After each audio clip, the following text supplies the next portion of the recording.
Why is Toby's father in prison? Because of injustice. Oh yeah, like all of them geezers in there. Pack it in, Barney. Wasn't me that done it, Guff. It's true, it was a mistake. I'm going to prove it. Clean as a whistle, is he? Well, he just got sort of drawn in out of his debt. Sure. It was a mistake. We live so, Toby, son. We was mistook too. Mate, Letting you gang up with us. what do you mean? We don't know we can trust you. Not if you ain't no villain. Don't be such a wally. We don't. Toby's part of us now. He's taken the blood oath. Of course we can trust him. Right. Are they troublemakers? Find out tomorrow at 5:10 with the start of a brand new series here, of course, on Children's BBC. More Really Wild Show next week. Grange Hill still to come this afternoon. But right now, the latest news in NewsRound with Helen. England's rebel cricketers are to come home early after facing weeks of protest in South Africa.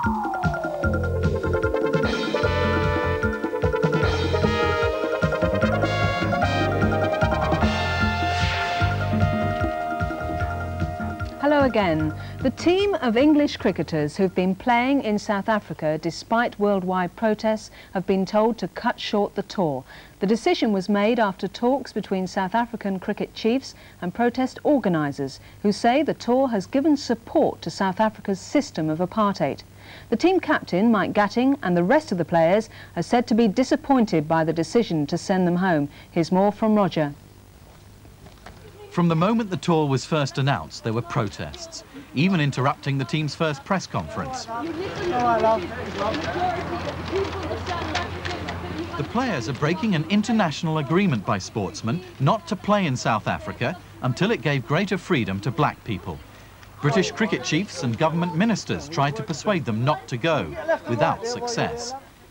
The cricketers had been offered a lot of money to play in South Africa.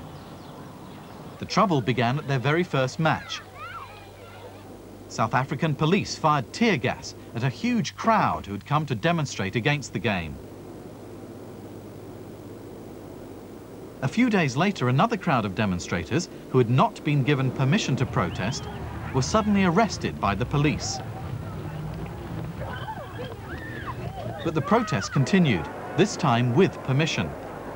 Mike Gatting spoke to one crowd and said he was only there to play cricket, not to get mixed up in political arguments. But today the announcement was made that the tour will be cut short. It will now finish next week, 2 weeks earlier than planned. Only 4 more games will be played. The demonstrators say they're very pleased with the decision and there will be no more protests. This afternoon, Mike Gatting gave his reaction to the decision by the South African Cricketing Union. We didn't know what effect Mr. Mandela would have on the situation. We have all along been in the hands of the SACU. They've advised us at certain times, and now they've advised us that it would be in the best interest of sport and South Africa that we back off and the tour is shortened. And still in South Africa, Nelson Mandela has been meeting a huge crowd of supporters at his home in the Black Township of Soweto near Johannesburg. For many of them, it was their first glimpse of the man who's become their symbol of freedom. Thousands used any way they could to get to the football ground where Nelson Mandela was due to speak. It's the first time he's been home since being jailed 27 years ago for his fight against apartheid. He was freed 2 days ago, but this was the moment these people have been waiting for, a chance to welcome home their hero and to sing with him their own national anthem, God Bless Africa.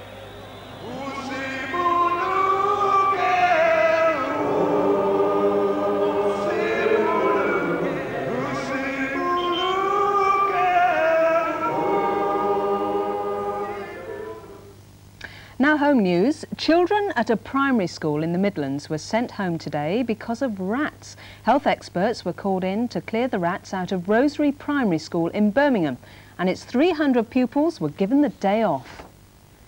The school was closed by the headmaster, who says he's fed up with finding rats. He says they live in old, empty buildings near the school and come inside to find food.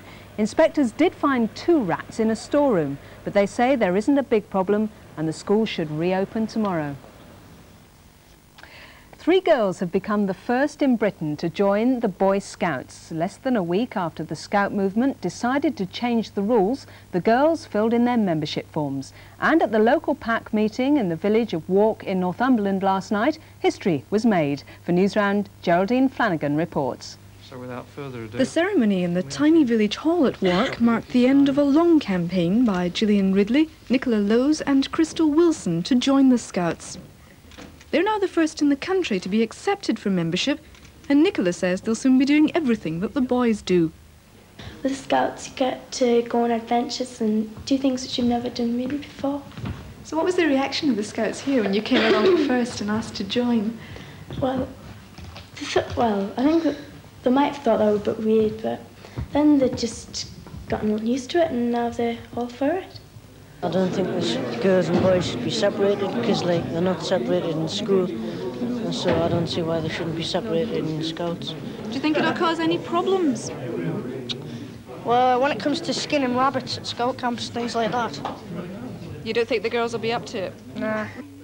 Although they'll be going along to meetings from now on, the girls won't officially be able to call themselves Scouts until they've taken their promise in a few weeks' time. Of course we can skin rabbits. And finally, a group of school children from Sussex have helped to design a new home for the meerkats at their local zoo. You may remember a few weeks ago we reported on the start of the project.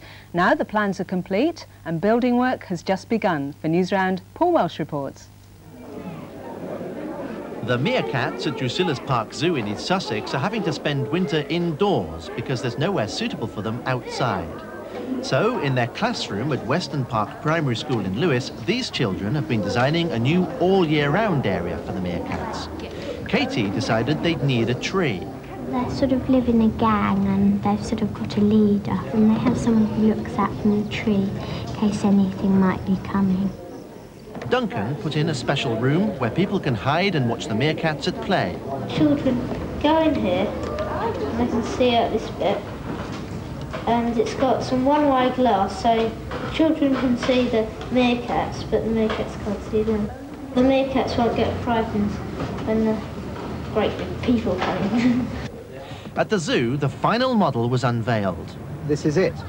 This is the model that we've made, which is really a combination of lots of your ideas. Katie's tree and Duncan's viewing room will both be used. But the most exciting idea is one all the class came up with. A tunnel that comes out under a glass dome in the middle of the play area. The meerkats will be even climbing all over your head, possibly. And it's pitch black inside that tunnel, so it'll be quite exciting. You'll just see the light at the end. The zoo thought it was such a good idea, they've already made the tubes and the dome.